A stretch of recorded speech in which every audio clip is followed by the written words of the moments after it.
রাসূল সাল্লাল্লাহু আলাইহি ওয়াসাল্লামের সাহাবায়ে আজমাইন যিনারা, তিনাদের কি জাহান্নামের ভয় ছিল? আশারায়ে মুবাশশারা যিনারা ছিলেন, জান্নাতের সার্টিফিকেট প্রাপ্ত, আমার আপনি কেউ হাতটা তুলে বলেন হুজুর আমার ক্ষমতা আছে, আল্লাহর ঘোষণার পরে, নবীজির ঘোষণার পরেও আমি ওই আশারায়ে মুবাশশারা ব্যক্তিদেরকে, ওই আশারায়ে মুবাশশারা সাহাবীদেরকে আমি জাহান্নামে নিয়ে নিব, কেউ কি ক্ষমতা আছে কারো? স্বয়ং আল্লাহ যাদেরকে জান্নাতের সার্টিফিকেট দান করেছেন, সেই আশারায়ে মুবাশশারার সাহাবায়ে আজমাইন যিনারা, তিনারা আমার আপনার জান্নাতের সার্টিফিকেট পাওয়ার পরেও আমল কি ছেড়ে দিছেন? একটু জবান ছেড়ে বলেন। কেউ কি বলতে পারবেন হুজুর এই ডিক্লার আল্লাহর নবী দেওয়ার পরে, আল্লাহ রাব্বুল আলামিন তরফ থেকে আসার পরে সাহাবীরা আর নামাজ পড়ে নাই, আর দান সদকা করে নাই, আর আল্লাহর নবীর সঙ্গ লাভ করে নাই, এমন কি কেউ বলতে পারবেন? কিন্তু বর্তমানে দেখেন, তখনকার সময়ে সাহাবায়ে আজমাইন চাইলে তো পারতো আমার নবীকে আমি পেয়ে গেছি, আমার নামাজের দরকার নাই, বলতে পারতো কি পারতো না? নবী আমার পেয়ে গেছি, আমার নামাজের দরকার নাই, দান সদকার দরকার নাই, কোনো নেক আমলের দরকার নাই, আমরা তো জান্নাতের সার্টিফিকেট পেয়ে গেছি।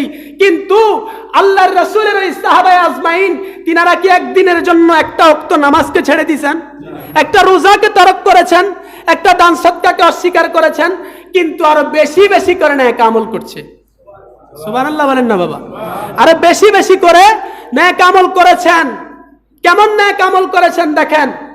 আজ এই জামানায় আমি আপনি হলে আমরা বলতাম যে আমি তো অমুকের ধরে ফেলছি, আমি অমুক কি, আমি তো অমুক সাহেবকে ফলো করি, অমুক সাহেব বলছে এইটা এইটা, আমার আমলের দরকার নাই, বাস আমি জান্নাতি, আমার কোন নামাজের দরকার নাই, 20 রাকাত তারাবির দরকার নাই, 8 রাকাত পড়লেই যথেষ্ট, আমার আপনার বিতরের নামাজ 3 রাকাত পড়ার দরকার নাই, 1 রাকাত পড়লেই যথেষ্ট, ঈদ মিলাদুন নবীর দরকার নাই, শবে বরাতের দরকার নাই, মিরাজুন নবীর দরকার নাই।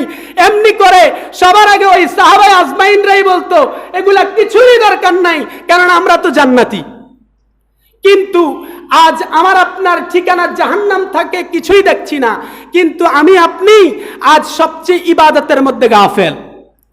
আজ বাহিরের কান্ট্রিতে আপনি যদি জরিপ করেন, একটা জরিপের মধ্যে দেখলাম 2050 সালের মধ্যে মুসলমান সবচেয়ে বেশি হবে। সুবহানাল্লাহ, সবচেয়ে বেশি হবে। এবার আপনি বাংলাদেশের দিকে তাকান, কয়জন মুসলমান হচ্ছে, কয়জন বিধর্মী মুসলমান হচ্ছে? কিন্তু বাহিরের কান্ট্রিতে আপনি লন্ডনের মধ্যে দেখেন, বর্তমানে রাস্তার মধ্যে হাজারো জনতা তারাবির নামাজ আদায় করছে, হাজারো জনতা তারাবির নামাজ আদায় করছে।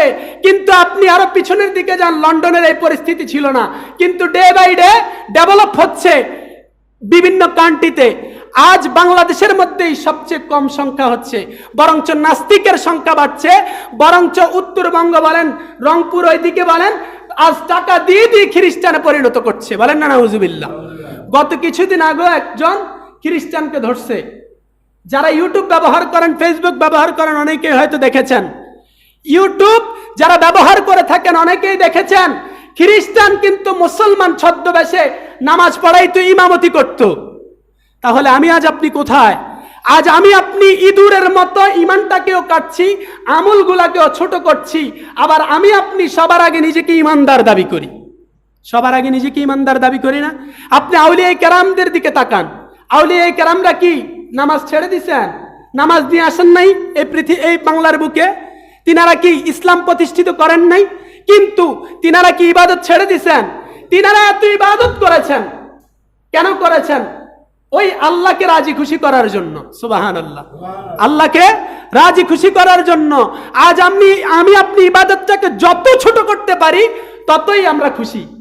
আজ আমি এখন যদি ঘোষণা দিয়ে বলি যে ভাই আপনার ফজরের নামাজ 4 রাকাত পড়তে হবে না, 2 রাকাত পড়লেই যথেষ্ট, অনেক আছে আমাকে কোলে নিয়ে আসবে, কারণ সে খুশি। 4 রাকাত পড়লে তার কষ্ট হবে। জোহরের নামাজ 12 রাকাতের জায়গায় যদি 4 রাকাত পড়লেই যথেষ্ট হয়ে যায়, এমন কথা যদি আজ আমি ঘুমটাকটা দিয়ে বলি, তাহলে অনেকেই আমাকে কি করবে? ডলার উপহার দিবে যে এই তো ঠিক আছে, এই তো আমাদেরটাই বাস্তবায়ন করতেছে। অথচ জোহরের নামাজ কয় রাকাত? আজ কোনো একটা সময় আসবে, বর্তমানে একটা দল আছে হিজবুত তাওহীদ, আছে না নাই? অনেকেই দেখে থাকেন সরাসরি নামাজকে অস্বীকার করছে। এই বাংলার বুকে বসে বসে বিভিন্ন সেমিনার করছে, রোজাকে অস্বীকার করছে, নামাজকে অস্বীকার করছে, যত ভালো ভালো নেক আমল আছে সবগুলাকে অস্বীকার করছে। কিন্তু আমি আপনি শুনছি, দেখছি, কিছু করার নাই, কিছু করার নাই। অনেকে দেখে থাকেন তার ভিডিওগুলা, নামাজ নিয়ে সরাসরি অস্বীকার করে। এই জাতীয় ফিতনাবাজ থেকে আমাদের ঈমানকে হেফাজত করুক সবে বলে আমিন।